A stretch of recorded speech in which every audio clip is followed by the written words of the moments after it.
আমাকে যেন একটু মানে মানে দেখতে যেন উইয়ার্ড না লাগে, মানে অড না লাগে, বা একটু বাজে নজরে কেউ না তাকায়। যে ক্যামেরার অ্যাঙ্গেল গুলা কারো উপর থেকে ধরছে, কেউ নিচ থেকে ধরছে, তো সেখান থেকে শরীরের কোনো অংশ যেন দেখা না যায়।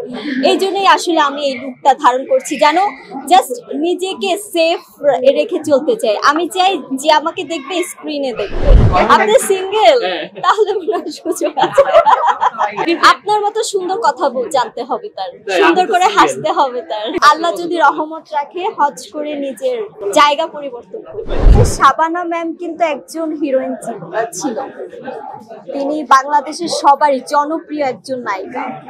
তো তিনি কিন্তু অনেক শালীন ছিলেন, তার চলাফেরা সবকিছু। আমার কাছে শাবানা ম্যামকে আইডল যদি আমি ভেবে তার মতো হতে পারি, এইটা আমার জন্য লাখ।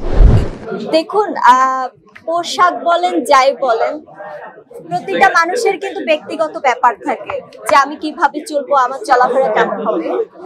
সবাই কিন্তু ওয়েস্টার্ন পরে নিজেকে অনেক বেশি শো আপ করে, কারণ ফ্যাশন ইন্ডাস্ট্রি, এখানে ওয়েস্টার্ন পড়তে হবে, সবার নিজের গ্ল্যামারটা আসলে সবাইকে দেখায়।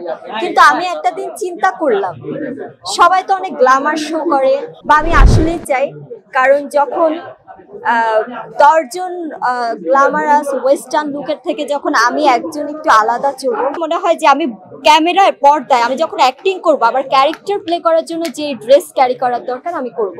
বাট আজ যে আমি একটা অ্যাওয়ার্ড শোতে এসেছি, আমার তো প্রয়োজন পড়ছে না ওয়েস্টার্ন পরার, বা পাবলিক প্লেসে এসে আমাকে যেন একটু মানে দেখতে যেন উইয়ার্ড না লাগে, মানে অড না লাগে, বা একটু বাজে নজরে কেউ না তাকায়। যে ক্যামেরার অ্যাঙ্গেল গুলা কারো উপর থেকে ধরছে, কেউ নিচ থেকে ধরছে, তো সেখান থেকে শরীরের কোনো অংশ যেন দেখা না যায়। এই জন্যই আসলে আমি এই লুকটা ধারণ করছি, যেন জাস্ট নিজেকে সেফ রেখে চলতে চাই। আমি চাই যে আমাকে দেখবে স্ক্রিনে দেখবে। আমি বললাম যে বাংলাদেশে একজন ভালো অভিনেত্রী হিসেবে নিজেকে দেখতে চাই।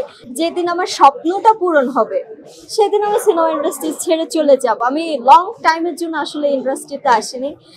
দিন শেষে ঘর সংসার করতে হবে, ধর্মকর্ম করতে হবে। যখন ঘর সংসার করব, ধর্মকর্ম করব, তখন কিন্তু সবকিছু ছেড়ে দেব। হজ করে আল্লাহ যদি রহমত রাখে, হজ করে নিজের জায়গা পরিবর্তন করব। আমার পছন্দের কালার কিন্তু হোয়াইট, পিঙ্ক, কিছুটা ব্ল্যাক, যাই হোক। তো আমি সবসময় চিন্তা করি আসলে সাদা রঙের মতো আর কিছু নেই। আমি একটা সাদামাটা পায়রা হতে চাই।